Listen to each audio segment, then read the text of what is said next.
எல்லாருக்கும் வணக்கம் நண்பா. இது உங்கள் ரஸ்லிங் கிங் தமிழ். நான் உங்கள் ரகுமான். திடீர்னு ராக்கு வந்து டபிள்யூக்கு நான் வாரேன் அப்படிங்கிற மாதிரி சொல்லியிருக்காரு. அண்ட் கோல்டுபர்க்குடைய ஃபெரவர் மேட்ச் நான் எப்போ சண்டை போடுவேன் அப்படிங்கிறத பற்றியும் சொல்லிட்டாரு. மீண்டும் ரிங்குக்கு வரப்போகும் ஷான் மைக்கேல்னு சொல்லிட்டு இன்ட்ரெஸ்டிங்கான ஒரு சில ரஸ்லிங் அப்டேட்டை பற்றி தான் பார்க்க போகிறோம். ஃபஸ்ட் டைம் நீங்கள் சேனலுக்கு வந்திருக்கீங்கன்னா மறக்காமல் சப்ஸ்கிரைப் பண்ணி பெல் ஐக்கானை கிளிக் பண்ணி வச்சுக்கோங்க. தினமும் போகிற ரஸ்லிங் செய்திகளை தமிழ் மொழியில் தெரிஞ்சுக்கோங்க. ரசல்மேனியா சீசன் வேறு மந்தமாக போயிட்டுருக்குது. பெருசாக எக்ஸ்பெக்டேஷன் எதுவுமே இல்லை அப்படிங்கிற மாதிரி நேற்றுக்கு தான் நம்ம ரஸ்லிங் கிங் தமிழில் ஒரு வீடியோவாக போட்டிருந்தோம். இப்போது திடுக்கிடும் செய்தியாக ஒரு விஷயத்த டுவைன் ஜான்சன் சொல்லியிருக்காரு. அதாவது தன்னுடைய சோஷியல் மீடியாவில் என்ன சொல்லியிருக்காருன்னா, பரபரப்பான இந்த சூழ்நிலையில் நெக்ஸ்ட் வீக் நடக்க போகிற ஃப்ரைடே நைட் ஸ்மெண்டோனுக்கு நான் வாரேன். நெக்ஸ்ட் வீக்னா நாளைக்கு நடக்க போகிற ஃப்ரைடே நைட் ஸ்மெண்டோனுக்கு தான் வாரேன் அப்படிங்கிறத அஃபிஷியலாக சொல்லியிருக்காரு. ஆக்சுவலி இந்த ராக்கு வராரு அப்படிங்கிற செய்தி எனக்கு தெரிஞ்ச உடனே நான் என்ன நினச்சேன் தெரியுமா, இது ஒரு ஃபேக் நியூஸாக இருக்கும், வாய்ப்பெல்லாம் இல்லை அப்படின்னு. சரி, இதை போட்டிருக்கிறது யாருன்னு பார்த்தா டுவைன் ஜான்சன். ஸோ ராக்கே தன்னுடைய அஃபிஷியல் பேஜில் டுமாரோ ஃபைனல் பாஸ் ரிட்டர்ன் அப்படிங்கிற மாதிரி சொல்லியிருக்கிறதுனால இது ஒரு மிகப்பெரிய பேச்சு பொருளாக இருக்குது. நாளைக்கு இது ராக்கு வர்றது 100% உறுதி. இதை டபிள்யூடபிள்யூஇயும் அஃபிஷியலி அவங்க சோஷியல் மீடியாவில் சொல்லிட்டாங்க.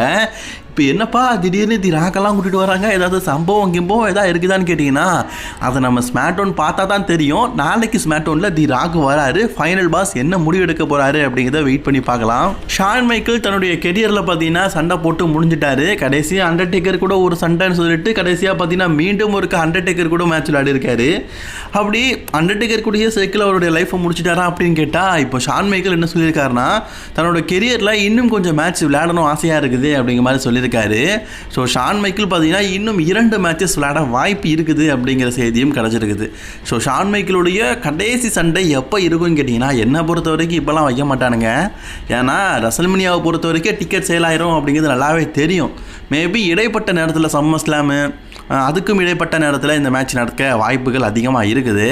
முந்தியெல்லாம் இந்த வின்ஸ் மெக்மன் இருக்கும்போது க்ரௌன் ஜுவல் அப்படின்னு ஒரு பேப்பரி நடந்தாலே Undertaker, Shawn Michael, triple H, triple X எல்லாமே இருக்கும்.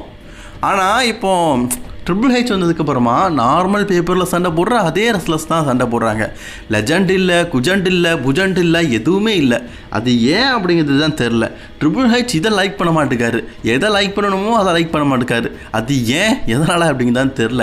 போன வருஷமே பார்த்தீங்கன்னா கோல்டுபர்க்கு ஒரு விஷயத்த சொல்லியிருந்தார். இந்த 2025 வந்து கடைசியாக ஒரு வாட்டி நான் சண்டை போட்டுட்டு டோட்டலி ரெஸ்லிங் கெரியருக்கு குட் பாய் சொல்லிவிட்டு சலாம் பாய் அப்படின்னு சொல்லிட்டு போயிடுவேன் அப்படிங்கிற மாதிரி சொல்லியிருந்தார்.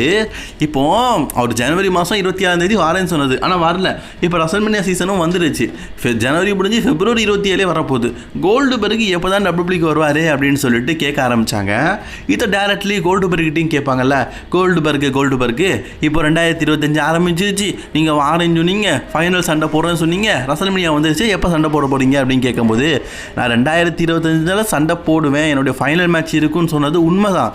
ஆனால் அந்த ஃபைனல் மேட்சை வந்து நான் ரசல்மேனியாவில் புக் பண்ணலை, நான் வந்து சம்மருக்கு இந்த மேட்சை வந்து பிளான் பண்ணி வச்சுருக்கிறேன் அப்படிங்கிற மாதிரி சொல்லியிருக்காரு. சம்மர் அப்படிங்கிறது ஆகஸ்ட் மாதத்தை தான் குறிக்கும் அங்கே அமெரிக்காவை பொறுத்த வரைக்கும். நமக்கெல்லாம் சம்மர்னால் இப்போவே சம்மர் தானே. ஏன்னா அப்படி குண்டி சொல்கிற அளவுக்கு மூலம் வெடிக்கிற அளவுக்குலாம் சூடாக இருக்குது. சொல்ல நைட்டு ஆனால் குளிர், இப்போ காலையில் ஆனால் வெயில், என்னத்தை சொல்ல.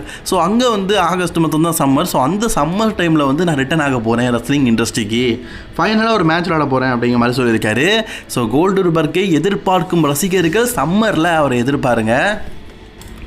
டபிள்யூபிள்யூ பார்த்தீங்கன்னா லாஸ் வேகாஸை பொறுத்த வரைக்கும் ஒரு சின்ன விஷயத்தில் கொஞ்சம் இடபாடு இருக்குது. ரசல்மேனியாவை பொறுத்த வரைக்கும் பிரம்மாண்டமான அரங்கம், பிரம்மாண்டமான ஸ்டேஜ் தான் அதோடைய அழகே. இதுக்கு முன்னாடி லாஸ் வேகாஸில் டபிள்யூபிள்யூ வந்து சம்மர் ஸ்லாமாக நடத்தியிருக்கிறாங்க. அதுவும் மிகப்பெரிய பிரம்மாண்டத்தில் 50,000க்கும் மேற்பட்ட ஆடியன்ஸை வச்சு அதுலேயே க்ரௌடு ஃபுல்லாகவே இருக்கும். நீங்கள் பார்த்தீங்கன்னா தெரியும். ஏன் சம்மர் ஸ்லாமில் என்ட்ரன்ஸே பார்த்தீங்கன்னா ரொம்ப சின்னதாக தான் இருக்கும். இப்போ லாஸ்ட் சேலஞ்சர்ஸை பொறுத்த வரைக்கும் அந்த ஸ்டேடியம் பார்த்தீங்கன்னா கெப்பாசிட்டியே ஒரு 60,000 தாங்க. அதில் வந்து நார்மலாக ஒரு ரசல்மேனியா நடக்கும்போது 80,000 1 லட்சம் கூட ஆடியன்ஸை வைக்கணும்னா கொஞ்சம் கஷ்டம்தான். இப்போது இந்த அலஞ்சர் ஸ்டேடியத்தில் டபிள்யூபிள்யூ வந்து எப்படி அதிக ஆடியன்ஸை கெப்பாசிட்டியை கொண்டு வர போகிறாங்க அப்படிங்கிறதான் கேள்விக்குறி. இன்னொரு பக்கம் டிக்கெட் ஒழுங்காக சேல் ஆகலை அப்படிங்கிறது ஒரு பக்கம் இருந்தாலும், ஒருவேளை டிக்கெட் சேல் ஆகிட்டுனா ரசல்மேனியாவோட என்ட்ரன்ஸு பெருசாக இருக்குமா அப்படிங்கிறது கேள்விக்குறி தானே. ஒரு பிரம்மாண்டமாக வைக்கணும், பெருசாக வைக்கணும்னா அந்த ரசல்மேனியா என்ட்ரன்ஸ் இருக்கிற இடத்துலையே பார்த்தீங்கன்னா கிட்டத்தட்ட ஒரு 20,000 பேர் 10,000 பேராச்சும் உட்காரலாம். அந்த அளவுக்கு கெப்பாசிட்டியவே ஒரு என்ட்ரன்ஸாக உருவாக்கணும். என்ட்ரன்ஸே இல்லாமல் நார்மலாக சம்மர்ஸ்லாம் மாதிரி ஒன்றுமே இல்லாமல் சும்மா வைக்கலான்னு பார்த்தாலும் ஃபேன்ஸ் விட மாட்டாங்க. ஏன்னா ரசல்மனியாலே பிரம்மாண்டமான என்ட்ரன்ஸும் வானவேடிக்கையும் தான் ஹைலைட்டு. அதே நீங்கள் கட் பண்ணுறீங்களா, உங்களை கட் பண்ணிடுவேன் அப்படின்னு ஃபேன்ஸே கடுப்பாயிருவாங்க. ஸோ இதில் தான் கொஞ்சம் இதாக இருக்குது. ஸோ எனக்கு தெரிஞ்சு எப்படி சொல்ல, ஒரு பன்னி கூட்டங்கள் மாதிரி நெருக்கி பிடிச்சி உட்காந்து சாவுங்கடா அப்படிங்கிற மாதிரி இருக்க வைப்பாங்க போல இருக்குது. ஒருவேளை டிக்கெட் நல்லா விற்றா தான், ராக் வேறு வரேன்னு சொல்லியிருக்காரு, கண்டிப்பாக ரசல்மனியா டிக்கெட் விற்கும்னு நினைக்கிறேன். நாட்கள் இருக்குது. இப்போதைக்கு ரசல்மனியா டிக்கெட் செல்லிங் அப்படிங்கிறது மந்தமாக தான் போயிட்டுருக்குது. ஸோ கொஞ்சம் நல்லா போச்சுன்னா ஒரு 1 லட்சம் டிக்கெட் விற்கலாம். அதாவது டே 1 டே 2 சேர்த்து 1 லட்சம் விற்கலாம். ஏன்னா இப்போவே 50,000 தாண்ட மாட்டேங்குது. என்னத்தை சொல்ல, இந்த வருடம் ரசல்மனியா அப்படிங்கிறது மந்தத்தின் மந்தம் ரொம்ப மந்தமாக போயிட்டு இருக்குது. ரோமன் ரெயின்ஸ் எப்போ வர போகிறாரு, மேட்ச் விளையாட போகிறாரு அப்படிங்கிற மாதிரி ரசிகர்கள் பல பேர் கேட்டுட்டு இருக்காங்க. ரோமன் ரெயின்ஸோடைய ரிட்டர்னை பற்றியும் அவரோட ஃபியூச்சர் பிளானை பற்றியும் நமக்கு ஒரு செய்தி கிடச்சிருக்குது. ஃபஸ்ட்டு ரோமன் ரெயின்ஸோடைய ஃபியூச்சர் பிளானை பற்றி பார்க்கலாம். ரோமன் ரெயின்ஸ் ரசல்மனியாக்கு அப்புறமா 2 மந்த்ஸுக்கு வரமாட்டாராம். என்னப்பா நீ சொல்கிற ரோமன் இப்போ மட்டும் வரவா செய்கிறாரு அப்படின்னு சில பேர் கேட்குறீங்க. எஸ், அப்சல்யூட்லி கரெக்ட் தான். ஸோ ரோமன் ரெயின்ஸ் வந்து ரசல்மனியாக்கு அப்புறமா 2 மந்த்ஸ் வந்து ரெஸ்ட் எடுக்க போகிறாராம். அதுக்கப்புறமா இந்த மணி இந்த பேங்க் சம்மர் ஸ்லாம் டைமில் தான் ரோமன் ரெயின்ஸ் திருப்பி வருவாராம். சொல்கிறதுக்கு எதுவுமே இல்லை அப்படின்னு நீங்கள் கேட்கலாம். அது உண்மை தான், சொல்கிறதுக்கு எதுவுமே இல்லை. இப்போது WWE பார்த்தீங்கன்னா ஜூன் மந்த்து தான் வந்து சவுதி அரேபியா பேப்பரில் கன்ஃபார்ம் பண்ணியிருக்கிறாங்க. மேபி அந்த டைமில் அவர் ரோமன் ரெயின்ஸ் வரதுக்கு வாய்ப்பு இருக்குது. அண்ட் ரோமன் ரெயின்ஸோட ரிட்டன் அப்டேட்டை பற்றி கேட்டுட்டு இருக்கிறீங்க. ரோமன் ரெயின்ஸ் ஏப்ரல் மாதம் ரசல்மனியாக்கு கடைசி வீக்லையும் அதுக்கு முந்தின வாரம் நடக்கிற ஃப்ரைடே நைட் ஸ்மாக்டவுனுக்கும் அட்வர்டைஸ் செய்யப்பட்டிருக்கிறாங்க. ஸோ ரா ஸ்மாக்டவுன் சொல்லிட்டு கண்டினியூவாக பார்த்தீங்கன்னா ரோமன் ரெயின்ஸை ரசல்மனியாக்கு முன்னாடி அட்வர்டைஸ் செய்யப்பட்டிருக்காங்க. அதுக்கு முன்னாடியே ரோமன் ரெயின்ஸ் கண்டிப்பாக வர வாய்ப்பு இருக்குது.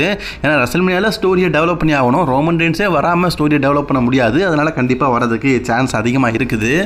இன்டர் கான்டினென்டல் சாம்பியனாக இருக்கிற வரைக்கும் குந்தருக்கு சரியான ஸ்டோரி லைன் கொண்டு போனாங்க. ஆனால் ஹெவி வெயிட் சாம்பியனாக இருக்கும்போது என்னமோ தெரியல, அவர்கிட்ட சாம்பியன்ஷிப் இருந்தும் ஹெவி வெயிட் சாம்பியன் மாதிரி நமக்கு ஃபீல் அப் ஆகலை. மேட்சை நல்லா தான் கொடுக்காரு, ஹெவி வெயிட் மெட்டீரியல் ரெஸ்லராக தான் இருக்காரு. பட் இருந்தாலும் பழைய ஃபார்ம் இல்லை. அது ஏன்னு தெரில. ஒன்று குறையுதுன்னு புஷ்பா படத்தில் சொல்லுவானே மொட்டை ராஜேந்திரனா சரி, வெள்ளை அடித்த மொட்டை ராஜேந்திரன் நம்ம பக் ஃபாசில். அதே மாதிரி பார்த்தீங்கன்னா நமக்கும் ஏதோ ஒன்று குறையுது அப்படிங்கிற ஃபீலிங் இருக்க தான் செய்யுது. இப்போது ரிங் சேனல் குந்தர் பார்த்தீங்கன்னா 200 நாட்களை கடந்து வேர்ல்டு ஹெவி வெயிட் சாம்பியன் ஆகிட்டாரு. எனக்கு என்னமோ டேமியன் ப்ரீஸ் அண்ட் ட்ரூ மேக்கிண்டர்லாம் கொஞ்சம் நல்லா சாம்பியனாக இருந்தார். அவர் எடுத்துலுங்க செத் ரோலன்ஸ், டேமியன் ப்ரீஸ் அந்த அளவுக்கு சாம்பியன்ஷிப்பை யூனிக்காகவும் ஃபேன்ஸ் மத்தியில் ஒரு அட்ராக்டான சாம்பியனாகவும் குந்தர் இல்லை அப்படிங்கிறது ஒரு உண்மையான விஷயமா எனக்கு தோணுது. உங்களுக்கு என்ன தோணுது அப்படிங்கிறத மறக்காம கான்வர்ஸில் கவனிக்கோங்க. அண்ட் காய்ஸ், இன்னைக்கான வீடியோவில் தான் பிடிச்சிருந்தா லைக் ஷேர் பண்ணிக்கோங்க. தொடர்ந்து வீடியோ பக்கம் சேனலை சப்ஸ்கிரைப் டு ராஸ்லிங் கிங் தமிழ்.